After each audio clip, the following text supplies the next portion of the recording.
देवं नमस्कृतं लोकालोकप्रकाशकं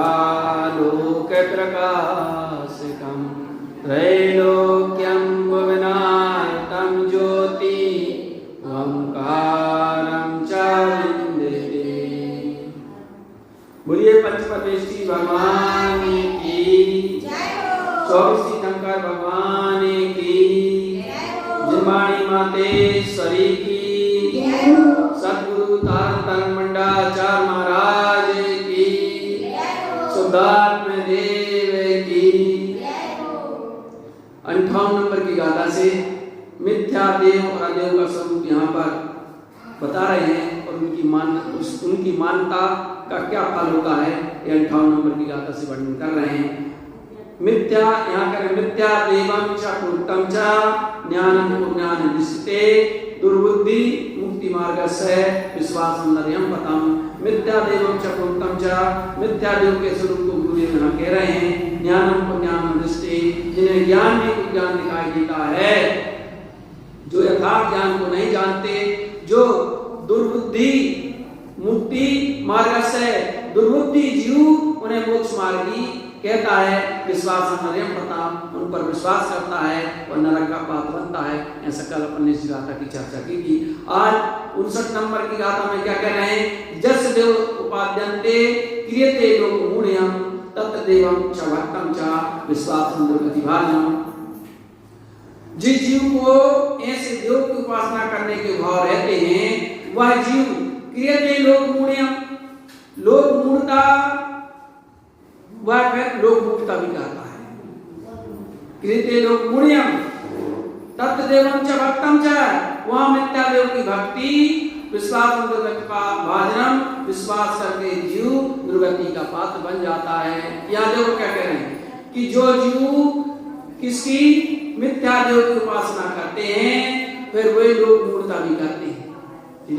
भाई जहाँ मिथ्या देव है मतलब जहाँ देवत्वपना है ही नहीं है, मिथ्या हमने मान लिया देव को, तो फिर वह जीव लोक मूढ़ता में भी फंसेगा। देखा देखी भी कुछ ना कुछ कुछ का कुछ करेगा, है ना। और तत्व देवं च भक्तं च विश्वासं दुर्गतिभाजनम् और वह तत्व देवं च भक्तं च तो क्या कह रहे हैं कि फिर वह जीव मिथ्या देव की भक्ति करके उन पर विश्वास करके और दुर्गति का पात्र बन जाता। तत्व देवं च भक्तं च विश्वासं दुर्गतिभाजनम् उनकी भक्ति करके विश्वास करके दुर्गति का पात्र बन जाता है। ऐसा यहाँ पर कह रहे हैं।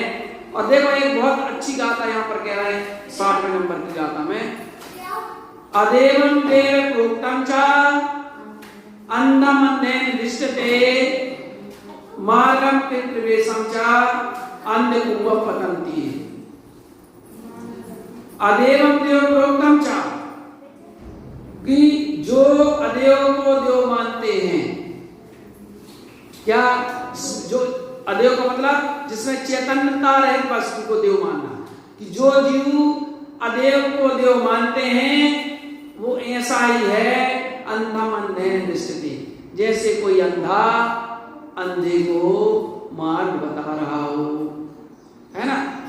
भाई अदेव जो है जिसको मान्यता अदेव की मान्यता है वो चैतन्यता रहित वस्तु है। तो जो चैतन्यता रहित वस्तु है उसको देख सकता है क्या? मान लो कोई पत्थर है वो देख सकता है क्या? नहीं देख सकता, है ना। तो एक तो वो नहीं देख सकता और दूसरा वो मूढ़ व्यक्ति को भी नहीं दिखता जो ऐसे अचेतन वस्तु में देव की कल्पना करता है, उसको भी नहीं दिख रहा तब तो, क्योंकि देव तो जो वीतरागी है सर्वज्ञ है तो देसी वो है, चैतन्यता सहज है, चैतन्य मई है, वो देव है। देव अचेतन नहीं, जो अचेतन वस्तु है उसको दिखता नहीं है, दिखते नहीं, उसमें देव की कल्पना कर ली है ना। और उसको भी नहीं दिखता जो व्यक्ति ऐसी लोक मूढ़ता में अचेतन वस्तुओं को मानता है, तब तो उसको दिखता नहीं है। भले ही चर्म चक्षु से उसको दिख रहा है लेकिन उसकी ज्ञान चक्षु क्या है? बंद है। ज्ञान से ही दिखता है। अपन मानते हैं क्या मानते हैं कि अपन आंखों से देख रहे हैं। आंखों से नहीं दिखता, ज्ञान से दिखता है। आंखों से देखा तो लाइट नहीं है तो क्या है? लाइट बंद हो जाती है आपके तो क्या देखे आप? देखो वो जिनकी ज्ञान दृष्टि होती है ना तो अंधेरे में भी देखते हैं, और जिनकी ज्ञान दृष्टि नहीं होती ना, लाइट भी जलती रहे तो नहीं देख पाते, लाइट भी जलती नहीं तो नहीं देख पाते। देख लो आप, वो अम्मा थी सो कहीं जा रही थी तो और वो अंधी थी, अंधी थी सो उससे किसी ने पूछा कि अम्मा लालटेन ली हो, तुम लालटेन ली हो, तुम्हें देखता है क्या? बोले बेटा मुझे तो नहीं देखता, लेकिन जिन्हें देखता है उनके लिए ली हूं। क्या? जिनको देखता है उनके लिए ली हूं। क्यों? क्योंकि आंख होते हुए भी ऐसे हैं जो नहीं देखते। आंख होती हुई देखो आप चल रहे हैं तो कितने जीवराशि है ना, जीव हैं, और आंख बंद करके देखते हुए भी नहीं, सब पैर रखते हुए और चल रहे हैं। बताओ, तो ये आंखें कहलाएंगी क्या? वो आंखें नहीं है जो अपन देखते और जानते हुए भी और अपन वो चीज कर रहे हैं।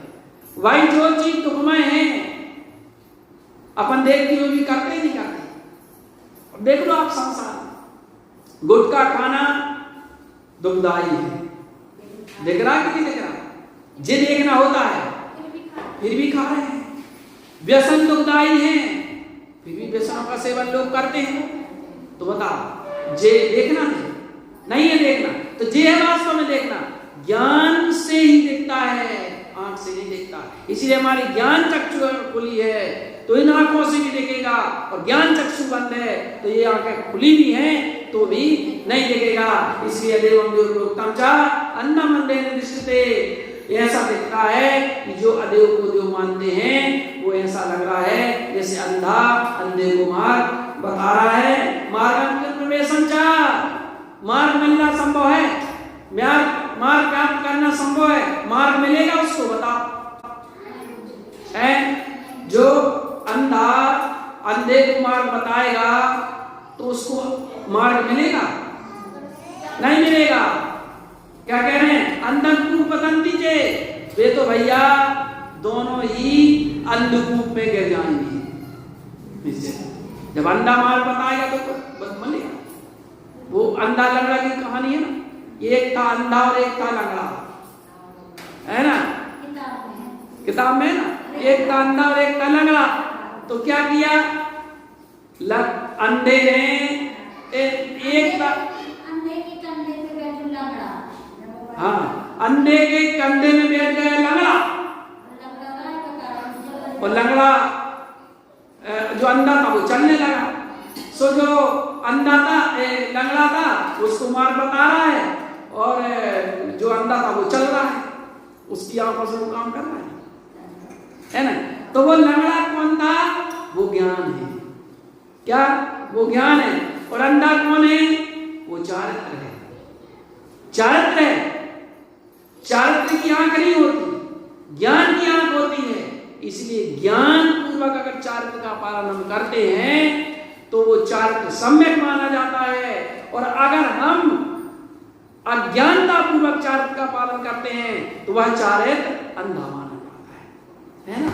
तुम्हारे ने समझा अन्नम को पतंग के, उन्हें मार्ग की प्राप्ति मिलना दुर्लभ है, दोनों ही अंधकूप में गिर जाते हैं। जैसे गुरु वैसे ही चेला, और दोनों नरक में खेलम खेला, बस ये बात है ना। जैसे गुरु वैसे चेला।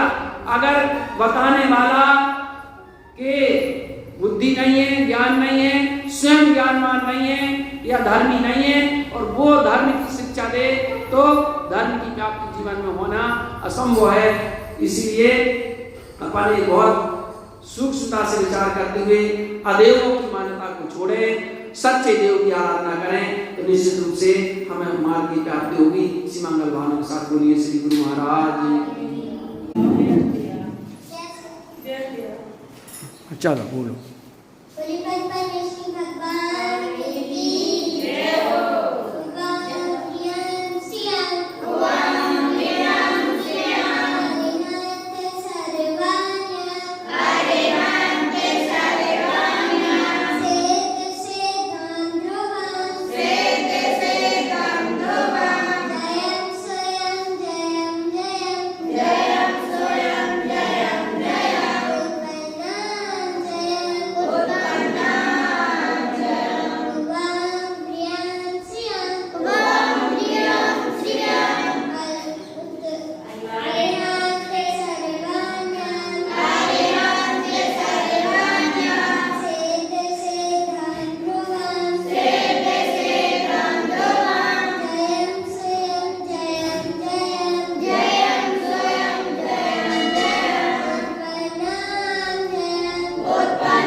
जय बोलो।